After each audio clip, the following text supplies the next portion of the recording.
ಆದರೆ ಹಂಗೆ ಹಾಕೋದು ಮುಂದೆ ಹಾಕೋದು ಹೋಗುವಂಥ ನಮ್ಮ ರಾಜಕಾರಣಿಗಳು ಅಂತ ಅವ್ರಿಗೆ ತಮ್ಮ ಓಟ್ ತೊಗೊಳ್ಳೋದು ಓಟ್ ತೊಗೊಂಡ್ಮೇಲೆ ತಯಾರಿಸೋದ್ಮೇಲೆ ನಡೆಯಪ್ಪ ನೀ ಯಾರು ನಾ ಯಾರು ಅಂತ ಒಂದು ಪ್ರವೃತ್ತಿ ಅದು ಬೆಳೆದಿರ್ತದೆ.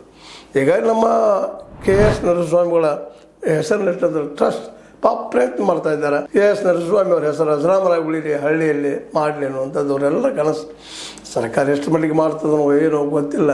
ಕುವೆಂಪು ಅವ್ರು ಬಂದರೆ ಒಂದು ದೊಡ್ಡ ಸಂಘಟನೆ ಇದ್ದಾಗ ಒಂದು ಸ್ವಲ್ಪ ಏನೇನೋ ವರ್ಕ್ ಮಾಡಿದ್ದಾರೆ ಆ ಕುಪ್ಪನಹಳ್ಳಿಯಲ್ಲಿ ಅವ್ರ ಊರಲ್ಲಿ ಇರೋ ಉಳ್ಕೊಳ್ಳೋ ಪ್ರಯತ್ನ ಮಾಡಿದ್ದಾರೆ. ಆದರೂ ಇನ್ನೂ ಏನು ಆಗಬೇಕಾಯಿತು ಅದು ಆಗ್ತಾ ಇಲ್ಲ. ಅದು ಬೆನ್ನಂತೆ ಮಾಡಿಸ್ಕೋಬೇಕು ಯಾವ ಕೆಲಸ ಆದರೂ. ಒಬ್ಬ ಕವಿಕೆ ಇರಲಿ, ಕಲಾಕಾರ ಇರಲಿ, ಮತ್ತೂ ಇರಲಿ, ಅವ್ರ ಬಗ್ಗೆ ನಾವು ಗುರುತಿಸ್ಕೊಳ್ಳೋದು, ಅವ್ರನ್ನ ನಾವು ಗುರುತ ಹಿಡಿಯೋದು ಮಾಡ್ಬೇಕಾಯ್ತು ಅಂದ್ರೆ ಸರ್ಕಾರಗಳು ಅದ್ರ ಬಗ್ಗೆ ಚಿಂತನೆ ಇಲ್ಲ. ನಾವು ಮತ್ತೆ ಬೆನ್ನು ಹತ್ತಬೇಕು, ಅದಕ್ಕೆ ಮೂಮೆಂಟ್ ಮಾಡಬೇಕು. ಮೂಮೆಂಟ್ ಮಾಡಿದಾಗ ಮಾತ್ರ ಸಾಧ್ಯ ಆಗ್ತಾವೆ. ಈ ಪರಿಸ್ಥಿತಿ ಇವತ್ತು ಬಂದು ನಿಂತದ್ದು. ಆದರೂ ಇವತ್ತು ನಮ್ಮ ಪ್ರೇಮ ಕವಿ ತಮ್ಮ ಕವನಗಳ ಮೂಲಕ, ಅದೇ ಕಾಲಕ್ಕೆ ಅಜರಾಮರವಾದ ಅವ್ರ ಪ್ರೀತಿಯ ಮೂಲಕ, ತಮ್ಮ ಗೆಳತಿಯ ಮೂಲಕ ಇನ್ನೂ ನಮ್ಮ ಜೊತೆಗೆ ಅವ್ರು ಹಾಡು ಕೇಳ್ತಾಯಿದ್ರು. ಇನ್ನೂ ತನ್ಮಯವಾಗಿ ನಾವು ಎವರ್ ಗ್ರೀನಾಗಿ ಉಳಿತಾ ಇರ್ತೀವಿ. ನಮ್ಮ ಹಳೆಯ ನೆನಪುಗಳನ್ನ ನಾವು ನೆನಪಿಸ್ಕೊಳ್ಳುವಂಥ ಸಮಯ ಬಂದುಬಿಟ್ಟಂಗೆ ಆಗಿಬಿಡ್ತದೆ. ಅದಕ್ಕಾಗಿ ಇಂಥ ಕವಿಗಳು, ಈ ಕವಿಗಳ ನೆನಪಿನ ಜೊತೆಗೆ ಅವರ ಕವನಗಳು ಇವೆಲ್ಲ ಇವತ್ತು ನಮ್ಮನ್ನು ಒಬ್ಬ ಸುಸಂಸ್ಕೃತ ಆದಂಥ ಒಳ್ಳೆಯ ವ್ಯಕ್ತಿಯನ್ನು ಮಾಡುವಲ್ಲಿ ಭಾಳ ಪ್ರಭಾವಿ ಆಗಿರ್ತಾವೆ ಅನ್ನೋದು ಅಷ್ಟು ಸತ್ಯದ.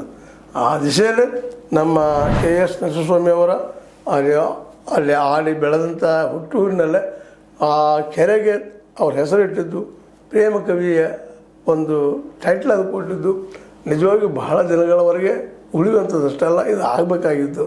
ಭಾಳ ಲೇಟ್ ಆಯಿತು ಅಂತೇಳಿ. ಯಾಕಂದ್ರೆ ನಮ್ಮಲ್ಲೆಲ್ಲ ಲೇಟ್ ಏನಾರಿ ಯಾರೊಬ್ಬರು ಹೇಳಬೇಕು ಮಾಡಬೇಕು ಹಾಗೆ ಹೇಳುವಂಥದ್ದು. ಶಿವರಾಮ್ ಕಾರಂತರು ಡಾಕ್ಟ್ರೇಟ್ ಸಿಗಬೇಕಾಗಿದ್ರೆ ಇದ್ರಾಗ ಅಮೇರಿಕಾದಲ್ಲಿ ಡಾಕ್ಟ್ರೇಟ್ ಕೊಡ್ಬೇಕಾಯ್ತು. ಆಗ ಇಲ್ಲಿ ಅವ್ರಿಗೆ ಗೊತ್ತಾಗಿ ನಂತರ ಹಂಗೆ ಕೊಟ್ಟರು. ಯಾವ ಟೈಟಲ್ಗಿಂತ ಮುಖ್ಯವಾಗಿ ಅವ್ರಿಗೆ ಬೇಕಾಗಿದ್ದು ಬದುಕಿದಾಗ ಅವ್ರ ಬದುಕಿಗೆ ಆಧಾರ ಆಗುವಂಥದ್ದು ಆಗ್ಬೇಕು. ನಾವು ಮೈಸೂರು ಪೇಟ ಹಾಕಿದ್ವಿ, ಒಂದಿಷ್ಟು ಶಾಲ್ ಹಾಕಿದ್ವಿ, ಮ್ಯಾಲೊಂದು ಹಣ್ಣಿನ ಪೆಟ್ಟು ಕೊಟ್ಟಿವಿ, ಮ್ಯಾಲೊಂದು 5,000 ರೂಪಾಯಿ ಕೊಟ್ಟಿವಿ ಅಂತಲ್ಲ.